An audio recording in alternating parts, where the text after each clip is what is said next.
Hello viewers, नमस्कार। I hope कि आप सब अच्छे होंगे। दोस्तों, आज हम इस वीडियो में बात करेंगे कि फंडामेंटल एनालिसिस कैसे करते हैं। इस वीडियो में मैं आपको शॉर्ट तरीका से बताऊंगा, और यदि आपको डिटेल्स में वीडियो चाहिए फंडामेंटल एनालिसिस के ऊपर तो आप हमें कमेंट में लिखें डिटेल्स। तो चलिए शुरू करते हैं, देर किस बात की। So let's get started. दोस्तों, जब हम किसी कंपनी का फंडामेंटल एनालिसिस करते हैं इन्वेस्ट करने से पहले, तो हम सबसे पहले हमें ये चेक करना चाहिए कि कंपनी का बिजनेस मॉडल कैसा है। क्या उसके प्रोडक्ट का डिमांड फ्यूचर में बढ़ता रहेगा, उसकी सेल्स ग्रोथ बढ़ती रहेगी, उसका सेल्स बढ़ता रहेगा उसके प्रोडक्ट का। यदि आपको ऐसा लगता है कि डिमांडेबल प्रोडक्ट है उस कंपनी का, तो समझ लें कि उसका बिजनेस अच्छा है। उसके बाद हम चेक करेंगे उसका रेवेन्यू और प्रॉफिट कम से कम 3 से 5 साल का।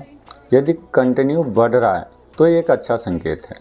ROE और ROC 15% से ऊपर हो तो ये अच्छा संकेत है। इससे समझ में आता है कंपनी प्रॉफिट कमा रही है।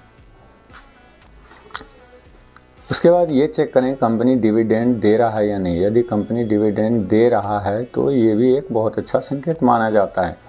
कंपनी के ऊपर डेप्ट ज़्यादा नहीं होना चाहिए। यदि 1 से कम है तो ये एक रिस्क कम हो जाता है, और ये अच्छा संकेत होता है यदि रिस्क कम हो तो।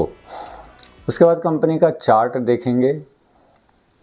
चार्ट में यदि कंटिन्यू ग्रोथ दिख रहा है, इसका मतलब कंपनी ग्रोथ कर रही है, तो ये भी एक अच्छा संकेत माना जाता है। तो दोस्तों, ये था शॉर्ट में फंडामेंटल एनालिसिस का तरीका।